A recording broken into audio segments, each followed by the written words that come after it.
With the Bolivar update, there have been some pretty big changes coming to Wonders. Previously, with Humankind, Wonders just granted a flat stability bonus, but now Wonders each have their own effects, so I wanted to take the chance to document every effect, and these very well may change, but I wanted to take the chance to document every effect that will be coming to these Wonders with the Bolivar update that you can play and witness in the Bolivar update at the moment. So without further ado, let's get into it and talk about some of these new Wonder changes, and I'll also point out some of the pretty big individual Wonders and try to talk about the gameplay relevance of them. Before I begin, I would like to thank Dark Arrow, one of the developers at Amplitude, whom I reached out to for the bonuses to these natural wonders, and he was hesitant, of course, because some of these bonuses have not been finalized, but I really appreciate the developer reaching out and giving me these wonder bonuses, because I had a lot of trouble going into the game and finding these, so I really appreciate it. So thank you again, Dark Arrow, for providing me with these bonuses. So the first one I wanted to point out is Ha Long Bay, and I went into the map editor and pushed all these onto the map. But Ha Long Bay, because it is fairly interesting, because it offers more vision sight on your districts. No other wonder seems to do that I've checked. So it is very good for defensive bonuses, and then as a side note, it kind of offers some stability, plus 10 stability, so nothing too great, and then plus 1 combat strength on naval units. So this is particularly good for civilizations like the Phoenicians or the Carthaginians, who do not necessarily have a strong land army and they need a short notice for when the AI is going to attack. So it's really good to kind of let you know on your border with that district vision bonus. Now, right next to it, Lake Baikal is a very pretty wonder, by the way. It's really interesting because basically it rewards you with +2 food for having a very potent religion. So all of the followers in your city need to be following your religion, or else you're just going to get a standard +1 food bonus. And then it offers the standard faith bonus, I believe, +10 faith on CityCenter, and then +10 stability, just to help you kind of get that faith dominance in that city. So very interesting wonder, very thematic with faith. So if you're not really going for a faith heavy run with religion, then it kind of is useless, but I like that there is some variety really around those natural wonders.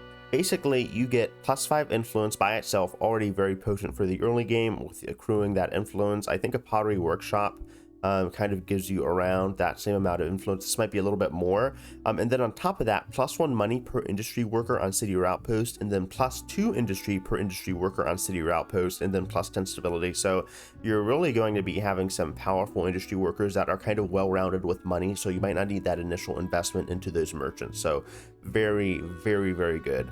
Kawah Ijen, one of the top wonders, I think, with this new balance patch. Mount Roraima is also kind of similar, but instead of the money, it forgoes that and gives another +1 industry bonus to workers. So it is kind of similar to Kawah Ijen, but if you're going really heavy on industry, you're going all in on builders, you want to get those builder stars out for the Mississippians culture update. I have a link to that in the description, but if you want to get that out, you can very well do that. So interesting. Now, Vini, Kunka, and Lake Victoria were the 2 last wonders that were very significant that I wanted to highlight. Vini Kunka is interesting because it provides +10 yields. It says all FIMS yield, so I'm assuming every yield, so faith, science, food, influence, to your city center, so that is a huge boost in the early game. And that's just a flat out boost. You don't need to do anything else. And then +10 stability.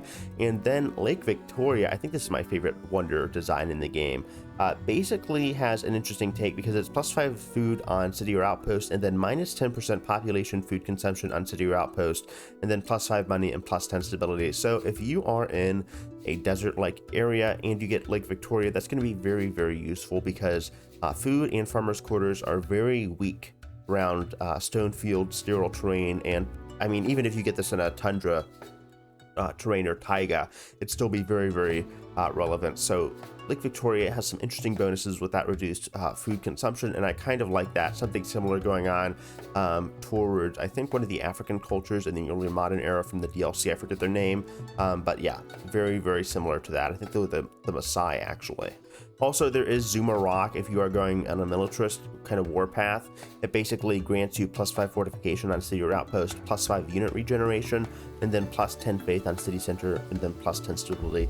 For this video, I'll also, if you guys don't want to watch me blabber through and talk about all of the descriptions, I'll be posting a link below or just a text dump below in the description with all the wonder bonuses, so that will be there. Now, from top to bottom, Danakil Desert, +5 science on city center, +5 industry on city center, +10 money per salt access, and +10 stability. Great Barrier Reef, +10 food on city per harbor, +5 money, +5 influence, and +10 stability. Great Blue Hole, +2 science per science worker on city or outpost, +5 science on city or outpost, and +10 stability. Gunung Mulu, +5 industry on city center, +5 science on city center, and +5 food on city center, and +10 stability. Halong Bay, and this one is interesting, +1 combat strength on naval unit, +2 vision range, +2 vision height, +10 stability. And Kawah Ijen, +5 influence, +1 money per industry workers on city or outpost, +2 industry per industry worker on city or outpost, and then +10 stability. Lake Baikal, +2 food per religion followers in your cities if state religion, and then +1 food per religion followers in your cities if foreign religion follower, +10 faith on city center, and then +10 stability. Lake Hillier, +5 money, +5 food on city or outpost, +10 faith on city center, +5 influence, +10 stability. Mount Everest, +5 influence, +10 faith on city center, +10 industry on city center, +10 stability. And then Mount Roraima, +5 influence, +3 industry per industry worker on city or outpost, +10 stability. Vesuvius, +10 faith on city center, +1 influence per territory controlled by religion, +10 stability. And then Perito Moreno Glacier, +5 influence, +5 science in city or outpost, +10 money, +10 stability. And then Vini Kunka, +10 all FIMS, and I believe those are the standard yields. So every yield, food, faith, production on village center on city or outpost, and then +10 stability. And then Yellowstone, +10 money, +2 science per science worker on city or outpost, and then +10 stability. For Zuma Rock, it is +5 fortification on city or outpost, +5 unit health regeneration, +10 faith on city center, and then +10 stability. Victoria Falls is +5 food on city or outpost, -10% population food consumption on city or outpost, +5 money, and then +10 stability. And then Mount Kilimanjaro is +5 food on food extension or on city or outpost, and then +5 influence, +10 stability. And then Lake Natron is +5 science on city or outpost, +2 food per food worker on city or outpost, and then +10 stability. Oh, that is a long list, and I hope you guys were able to stick through all of that. But for the individual wonders, they all seem to be fairly balanced, but there are some interesting ones, specifically Halong Bay, Mount Roraima. It's very, very powerful. And then just some of those other wonders. But thank you guys for watching this quickly put together video. I love you guys. Hope to see you later. And peace. All right. Love you guys. See ya.